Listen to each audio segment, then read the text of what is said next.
Every Sunday morning I wake up and say, I get to go to Unity of Salem. I get to be a part of a community. I've been retired for 4 or 5 years. I thought that was a period. It was a comma. I didn't know. Who knew I would be here all these years later? I was an interim minister about 40 years ago when there was 2 bedrooms and a bathroom, and I stood over there and had a talk. And here we are. So let's breathe into this day. What a glorious day. Every day is a glorious day, and we just let it pass sometimes. Sometimes we have things on our mind. Sometimes we forget to be grateful for the gifts that we have in our lives. Could anyone acknowledge that with me? You might just go, yeah. Oh, yeah. So life is precious. Let me say that again. Had a hard time bringing it up. Life is precious. It is. It's like a baby egg. It's precious. It's opening. It's fragile. It's wonderful. It's new every day. Sometimes we go, oh, another day. And it's precious. So let's remind ourselves of that. We are celebrating today. We did it. We did a 7-week series on the 5 levels of attachment. This community did it. Yay. Now, I don't know if you've ever done a 7-week series before. This was maybe our first one, and it has been great.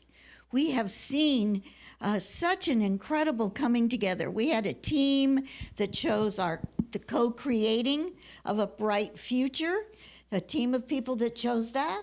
They chose our book. They chose our colors. They chose the leaves, letting go, like detaching, and we've had a wonderful experience. 32 books. I don't think they've sold 32 books in quite a while. And we know people have been doing it on their little iPad. So we know that this is expanded in our community.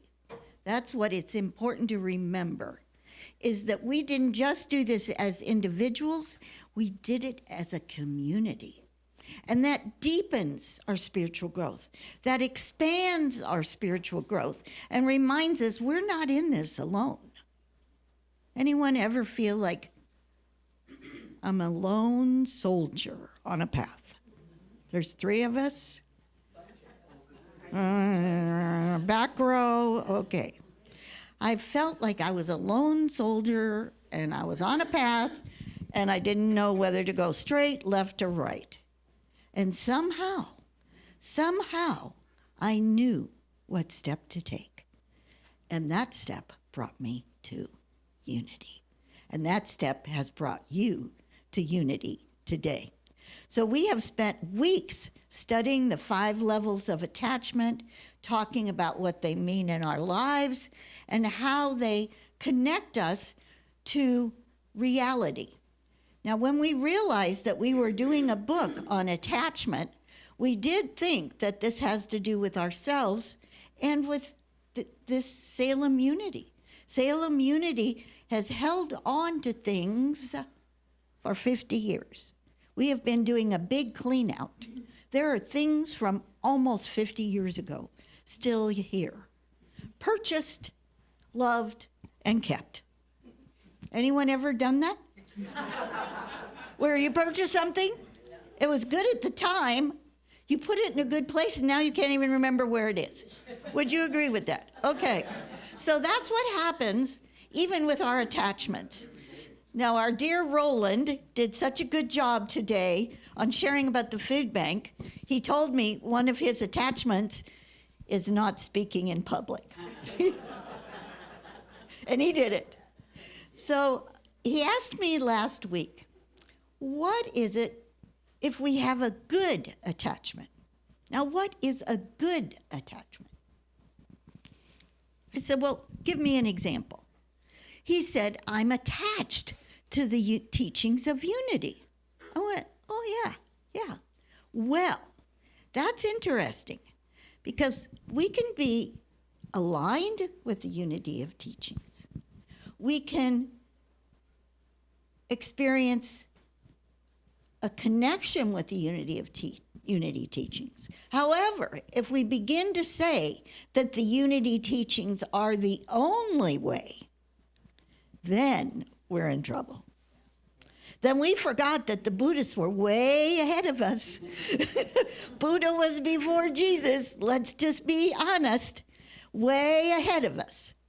So when we begin to say that one way is the only way, we are attached to something that creates a barrier between us and everyone else. Now, we can talk about so many things that we can talk about food, and I was just talking to Linda today about being from the Northwest and the way we dress in the Northwest, and then I came here and ministers wore jeans. I'm like, what? Northwest is so much more relaxed, and when you go to the South, everyone's all dressed up. And those are ideas. They are personal preferences. Say that word with me, 2 words. Personal preferences. So personal preferences, of course. We like certain foods. We like the kind of car we drive. We like our house. We like, this kind of garden. We like this. We like that. And it's a personal preference. When we draw a line and say, this is right and this is wrong. Now, has anyone ever done that? Yesterday. Maybe yesterday. Because that's wrong. That's wrong. And this is right. Now, what has happened is over the years, we have created a belief system based on our experiences. Listen carefully. This is deep. It sounds simple, but this is deep. We have created a belief system based on our experiences.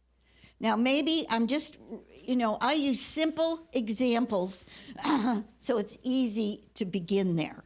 So maybe as a child, I'll speak for myself, I didn't like peas.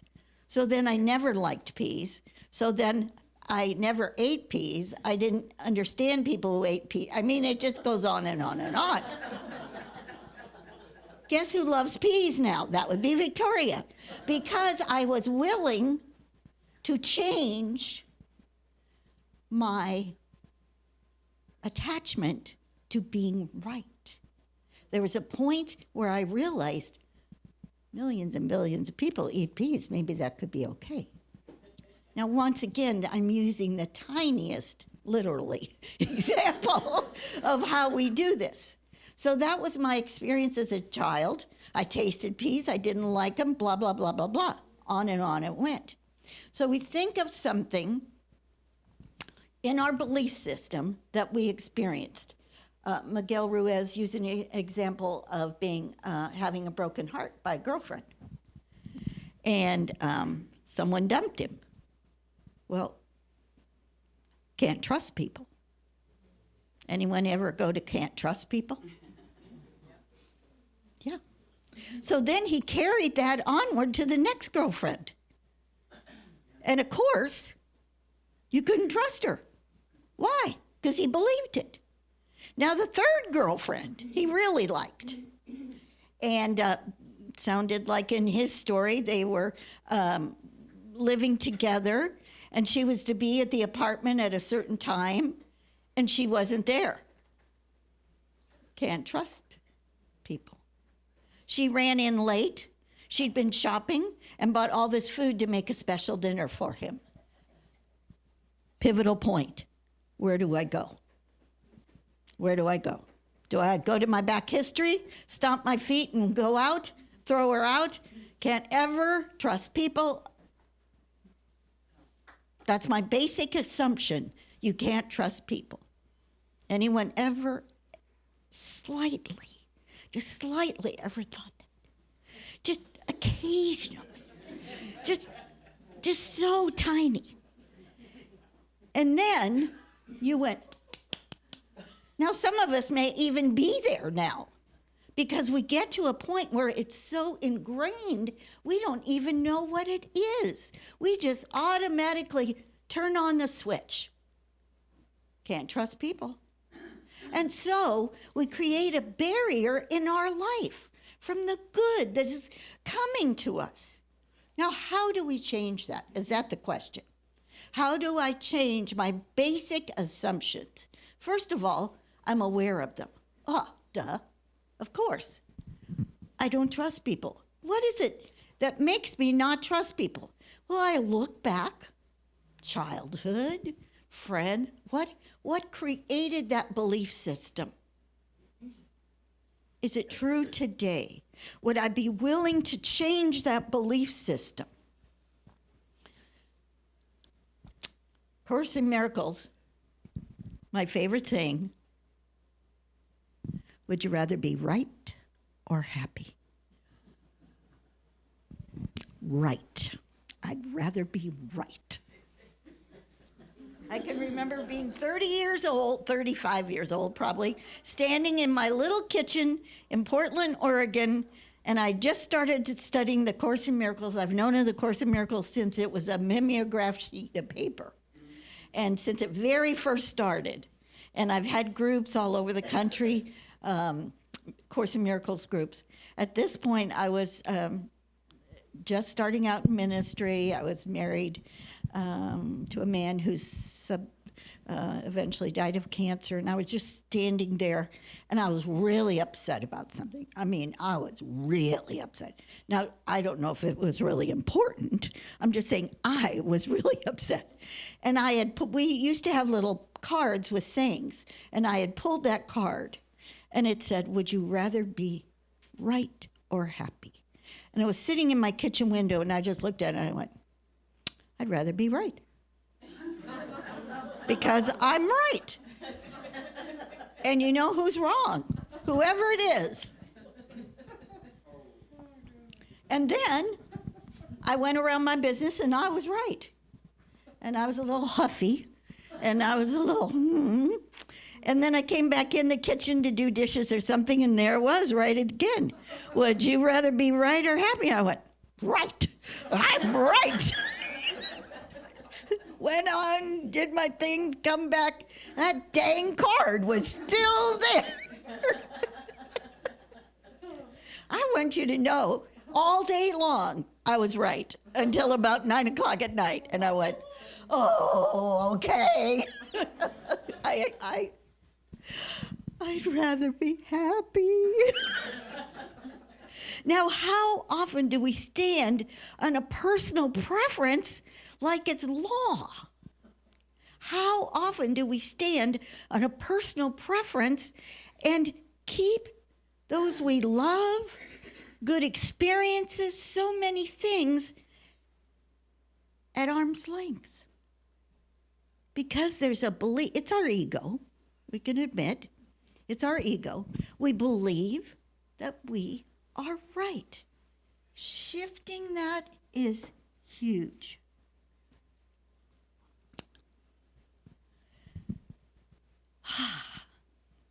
Think of a time where you thought you were right and someone else was wrong. And were you willing to shift? How long did it take you? Maybe you've never done it yet. Maybe you're still right. Because then that puts that position, the other person, in the position of being wrong. And then we're not connected. Now, we know how difficult this is in relationships. Over and over again, we watch our lives connect or disconnect because of a belief that what we think is right. We have to make room for other ways, other ideas, other points of view. What we're talking about is points of view. Personal perceptions have to do with, let's go back to our experiences. Everyone has had different experiences. Some kids grew up with peas every day and they loved it. I grew up with peas occasionally and I didn't. That was my experience. I brought that forward based on absolutely nothing. Absolutely nothing. And it was a thread. Now we talk about then the bigger things. We talk about religion. We talk about prejudice. We talk about race. We talk about spiritual traditions. We talk about all those things that divide us because we are convinced we are right. When do we erase that word right and put in another word? I am. What would be another word I could put there? Happy. I am happy. Flexible. Flexible. Kind.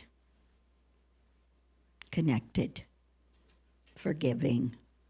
Many, many different ways of changing or shifting. So in the beginning, we started with an image of a smoky mirror. And Don Miguel Ruiz talked about the Toltec tradition and the smoky mirror. And the smoky mirror is covered with the prejudice, the resentment, the history, the anger, the hurt. We could go on, right? And there's that smoky mirror, and eventually you can't even see yourself. We have the power to wipe the smoky mirror clean. How do we do that? We recognize in ourselves that we can shift that resentment to love. We can shift that anger to a new perspective. We can shift that fear to faith. We can shift that disappointment to there'll be another time. Instead of focusing on that past experience that we have repeated in our minds and then in life over and over again. I have told this story before, and I want to share it again. It's a story. This is an Emmett Fox story, and I've told it for 40 plus years of my favorite. I always say that on every story. So this is a story of a man who lived in a town and was disliked by a lot of people. And he was arrested and put in jail. He was put in a dungeon, so this long time ago. And he was innocent. His family came forward, said he was innocent. His friends came forward and said he was innocent. They put him in a dungeon. They closed the door. And he received 2 meals a day under the door. There was one little window. He didn't see anyone. He didn't talk to anyone. He lived in this dungeon, knowing he was innocent. Now, over and over again, he would cry. He would be angry. He would be frustrated. He would be disappointed. And finally, one day, he decided it would be better if he just banged on the door. The guard would run down. The guard would unlock the door. He would attack the guard. The guard would kill him, and he'd be out of his pain. Started to bang on the door. Got the courage. Bang, bang, bang, bang, bang. Guard comes running down the stairway. And all of a sudden, the man goes to the door, and it flies open. It had never been locked.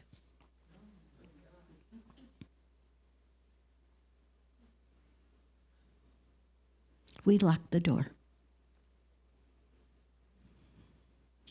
And in that moment is the moment of freedom, when the door swings open and we realize, oh, it's me that locked the door. Oh, it's me that created that belief in disappointment throughout my life. Oh, it's me that created that anger with my sister or my brother or my neighbor. I kept perpetuating it instead of healing it. Yes? 3 yeses. A few more. Just a few more. Wow. So the door flew open. The door flies open in our heart when we forgive, when we see it in a new way, when we reach out, when we realize we are the ones who are replicating. It's not life. We are replicating our experience and our belief because we'd rather be right than happy. We'd rather be right than happy.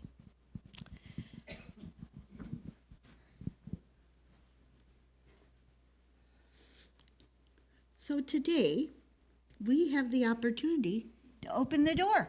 Are you ready? Yes. Are you ready? Yes. And what is the door? What is your door that's standing in the way of your freedom?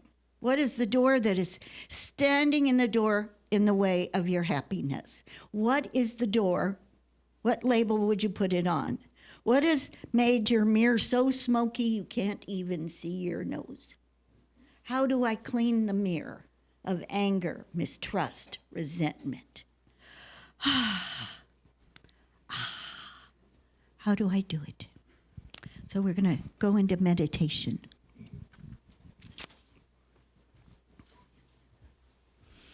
If you have anything in your lap, set it aside. Switch, move.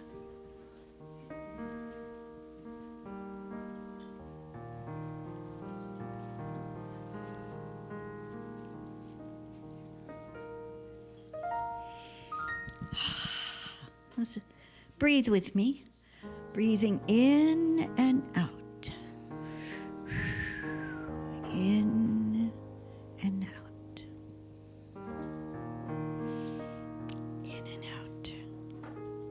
In and out. Closing your eyes if you feel comfortable. Putting your hands on your heart. The door's ready to open. Your door. The door.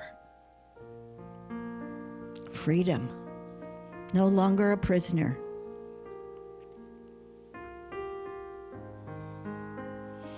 I'm willing. I'm willing. So breathe in and out. Very slowly. Slow down your breath.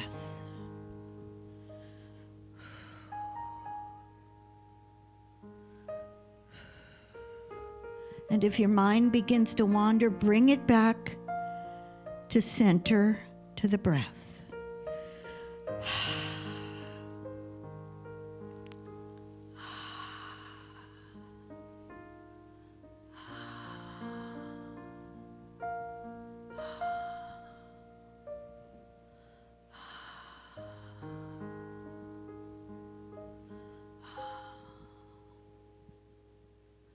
Visualize yourself ready and willing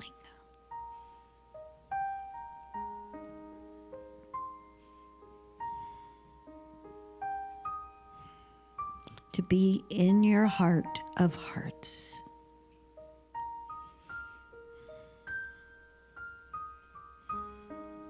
Your authentic self. Releasing the fear, the anger, the disappointments that you have created a pattern in your mind. There was a disappointment, there was a sadness. However, we have replicated it over and over. I am complete with that action today. I am here and now.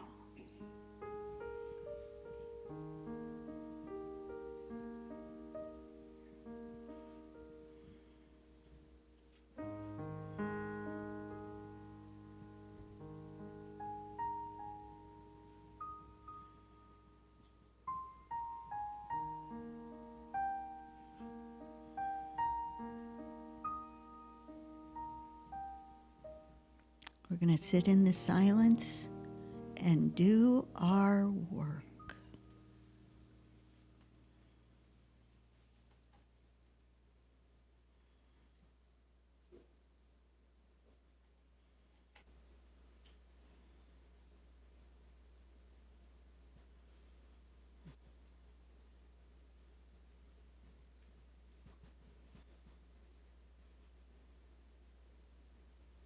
I'd rather be happy. I am willing to be happy.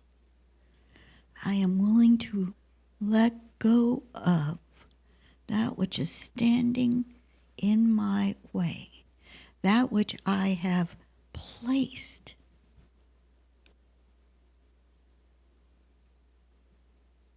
in front of my own happiness.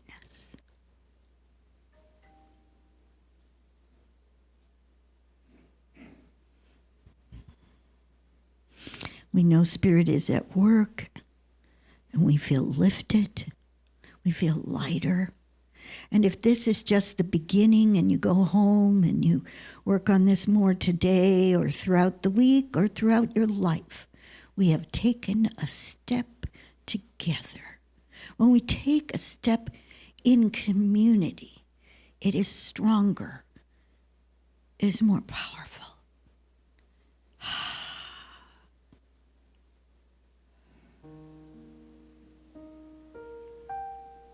I can feel it. I can feel the shift.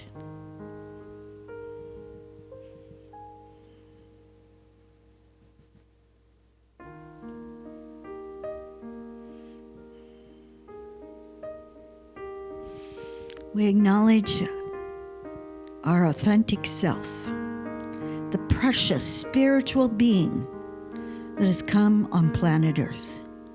If you feel comfortable, put your hand on your heart and in your own words to yourself saying, I acknowledge my authentic self.